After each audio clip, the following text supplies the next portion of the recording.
నమస్తే. ప్రస్తుతం మనతో పాటు ప్రముఖ రాజకీయ విశ్లేషకులు ఇమ్మంది రామారావు ఉన్నారు. ఆయనతో మాట్లాడదాం. నమస్తే సార్. నమస్తే అమ్మా.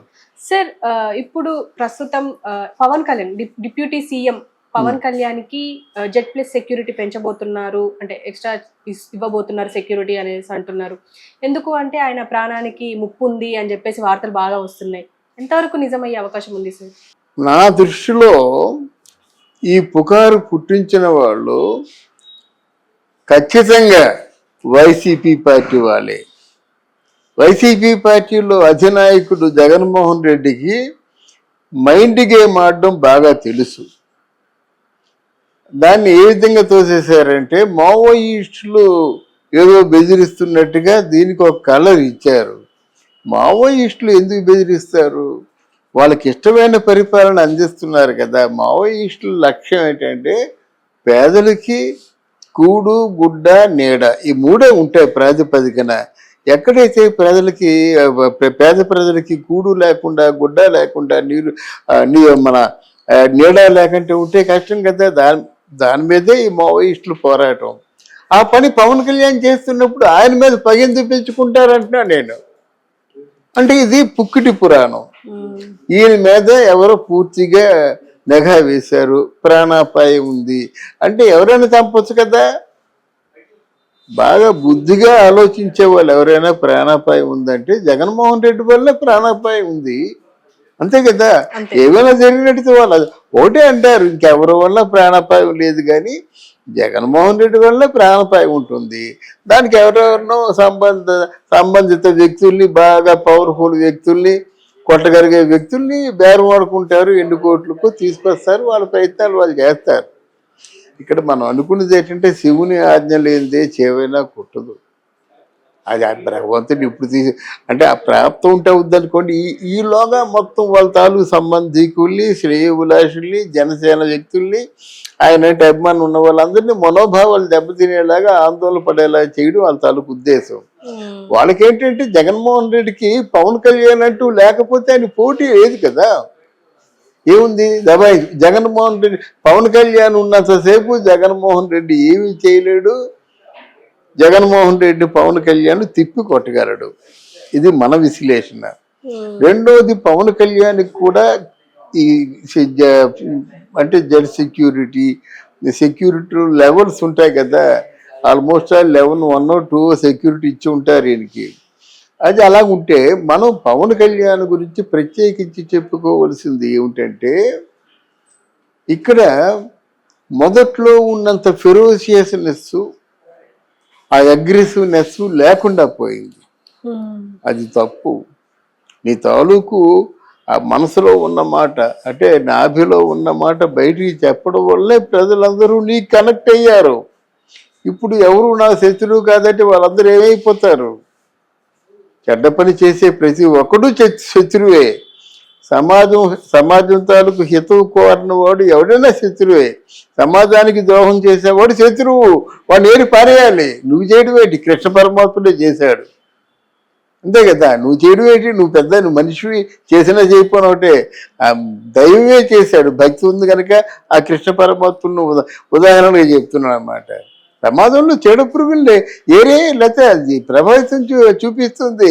పెద్ద వృక్షం చెడు పురుగు చేరింది, టప్పని రాలిపోతుంది, గాలి పడిపోతుంది అన్నమాట. అది ఆ మొదట్లోనే జాగ్రత్త తీసుకుంటే ఆ మహావృక్షం ఉంటుంది కదా. అందువల్ల పవన్ కళ్యాణ్ చేసింది తప్పు. ఎందుకంటే పదవి అంటే ప్రమాణ స్వీకారం చేసి పదవిని అలంకరించిన తర్వాత అందరూ మన సోదరులే, ఎవరి మీద శత్రుత్వం వద్దు, ఎవరి మీద పగలు ప్రతీకారాలు పెంచుకోవద్దు అంటే పగలు ప్రతీకారాలు కాదయ్యా. అసాంఘిక శక్తులందరూ అక్కడే ఉన్నారు, అవినీతి పనులందరూ అక్కడే ఉన్నారు. నీ తాలూకు ధర్మరాజు గుణం నీ దగ్గర ఉంచుకో. ముందు సమాజాన్ని తొలి చేస్తున్నటువంటి చీడ పురుగులు లేని పారేయాలి కదా. నిన్ను మెచ్చుకుంది, నీకు ఓటేసింది, ఎందుకు ఓటేశారు? నువ్వు ప్రశ్నిస్తావని, అలా సమస్యని పరిష్కరిస్తావని. అదే లేకుండా అందరూ మన సోదరులు అనుకుంటే మాత్రం నేను తిప్పు కొట్టేశారు. అందరూ మన సోదరులే అని చెప్పడానికి నువ్వు చెప్పాలా? చంద్రబాబు నాయుడు చెప్పడు, లోకేష్ చెప్పడు. వాళ్ళిద్దరిని నమ్ముకుంటే నిన్నెందుకు నమ్మాడు? అలాగే మోదీ ఇన్ని రాష్ట్రాల్లో ఇంతమంది యువకులు లేరా? ఆంధ్రదేశంలో ఉన్న ఒక పవన్ కళ్యాణే కనిపించాడా? నీ తాను ఫోర్స్ నచ్చింది, నీ తాను ప్రశ్నించే తత్వం నచ్చింది, నీ ప్రాణాలు తెగించి చేసే పోరాటం నచ్చింది. అర్థమైందా? ఈ విషయంలో పవన్ కళ్యాణ్ జాగ్రత్త పడాలి. జాగ్రత్త పడుకున్నట్టయితే చాలా ఈ చంపడాలు ఇవన్నీ ఉట్టియే, ఎన్ని కబుర్లు అలా క్రియేట్ చేస్తారు. కానీ అంత చంపే కూడా చంపుతాడమ్మా. నీకు లేఖ రాసి రేపు రాత్రి 12 గంటలు చంపేస్తానని లేఖ రాసి చంపుతాడా? ఎవడు చెప్పడు. రాజీవ్ గాంధీకి చంపే ముందు తెలిసిందా? ఇందిరాగాంధీ చంపే ముందు తెలిసిందా? అలా ఎంతో మంది ఉన్నారు. ఆ క్షణంలో తీసుకున్న నిర్ణయం ఆ క్షణం. పరిటాల రవికి చంపారా? మీటింగ్లో ఉంటుండే చంపేశారు. అందువల్ల ఇలాంటి చూసిన తర్వాత ఇవన్నీ చూసి ఒక చెవిని విని ఒక చెవిని మర్చిపోవడానికి కాదు, నువ్వు అనుభవంలో తీసుకొని నిన్ను నువ్వు సరిదిద్దుకుంటావనే ఎన్ని ఉంటాయి. ఇంతమంది దారుణంగా చచ్చిపోయారు కదా అంటే అర్థం ఏమిటి? అలక్ష్యంగా ఉంటే చచ్చిపోతావు నువ్వు కూడాను. దానికి చాలా కారణాలు ఉంటాయి. ఆ కారణాలు నువ్వు పెట్టుకో. రేపు పొద్దున్న జనసేన పార్టీలోనే బాగా ఒక తీవ్రవాది ఉన్నాడండి. తప్పు చేసే వాళ్ళకి శిక్ష పడాలి అనే తీవ్రవాదులు ఉన్నారండి. వాళ్ళకే విసిగిపోవచ్చు కదా. మరి గాంధీని గాడ్సే ఎందుకు చంపాడు? వెళ్ళిపోతున్నట్టయితే పాకిస్తాను ముస్లిమ్స్ లేదు గుండె బాదుకున్నాడు. అయ్యో వీళ్ళందరూ నా బిడ్డలే, అందరూ నా బిడ్డలు అంటే ఆయన ఏమిటి ఇదంతా? అవతల పక్క ఆ ముస్లిం సోదరులు ఏం చేశారంటే కడుపుతో ఉన్న అమ్మాయిల్ని నిండు చోళాలని కత్తులతో పొడిచారు. అదంతా తట్టుకోలేక పెద్ద భక్తుడు సాధురామ్ గాడ్సే అయితే అప్పుడు ఇంకా లాభం లేదు, నువ్వు ఉంటే ఎలాగే ఉండిపోతుంది అని చెప్పేసి చంపేశాడు అన్నమాట. ఆయన చంపాలని కాదు, కళ్ళు మూసుకొని చంపేశాడు. ఆయన అల్లాని తలుచుకున్నాడు, ఈయన కూడా హే రామ్ అన్నాడు. అంటే విషయం ఏంటంటే నువ్వు రాజకీయాల్లో ఉన్నప్పుడు రాజకీయాలే నువ్వు నడుపు. అంతేగాని రాజకీయాలు ఉండి బౌద్ధ మతము, హిందూ మతము, రామచంద్రమూర్తి లాగా సౌమ్యంగా ఉంటే ఎలాగవుద్ది?